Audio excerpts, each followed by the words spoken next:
मेरे को निशाने पे सारी देश की बीजेपी ले रही है। मैं समझता हूं कि ये इलेक्शन, जैसे मैंने कहा कि सबकी नजर होगी, मैं एक बात कहना चाहता हूं आपसे, ये इलेक्शन न्याय का इलेक्शन है, न्याय और अन्याय का इलेक्शन है। ये इलेक्शन अहंकार का और शराफत का इलेक्शन है। आपने देखा होगा 10 साल इनकी सरकार हो गई, सरकार के सभी मंत्री, मुख्यमंत्री जी 10 साल तो आए नहीं, लोगों के बीच में नहीं गए। 5 साल में कलानौर हल्के में बहन जी बता रही थी 3 बार आए, कलोई हल्के में 1 बार भी नहीं, बादली हल्के में 1 बार भी नहीं, बेरी हल्के में 1 बार भी नहीं, झज्जर हल्के में 1 बार भी नहीं, और 2-4 कुछ बार रोहतक में आए हैं।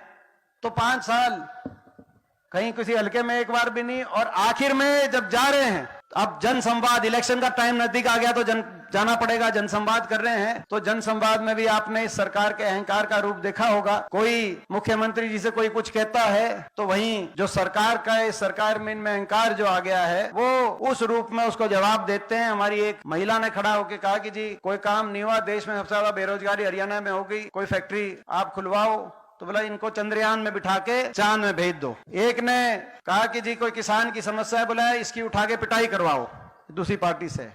एक ने कहा कि जी नशे से चला गया मेरा लड़का, इतनी बेरोजगारी है, नशा बढ़ गया, और मैं विधवा हूं, 22 साल का बच्चा चला गया नशे में, कितना दर्द होगा उसमें।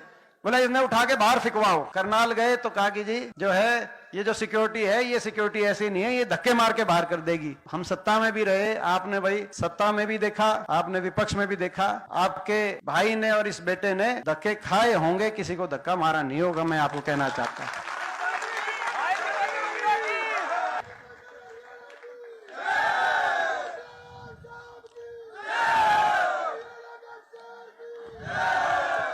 तो ये न्याय अन्याय की भी लड़ाई है, अहंकार और शराफत की भी लड़ाई है, अपने इलाके के विकास की भी लड़ाई है। हरियाणा में बदलाव हो, हरियाणा में खुशहाली आए और हमारा इलाका और हरियाणा प्रदेश दोबारा से देश में विकास में आगे पहुंचे, जैसा आपका हमने जो सपना देखा है, उसकी तरफ कदम बढ़ाने की लड़ाई है। ये इलेक्शन सच्चाई की, सत्य और असत्य की भी लड़ाई है।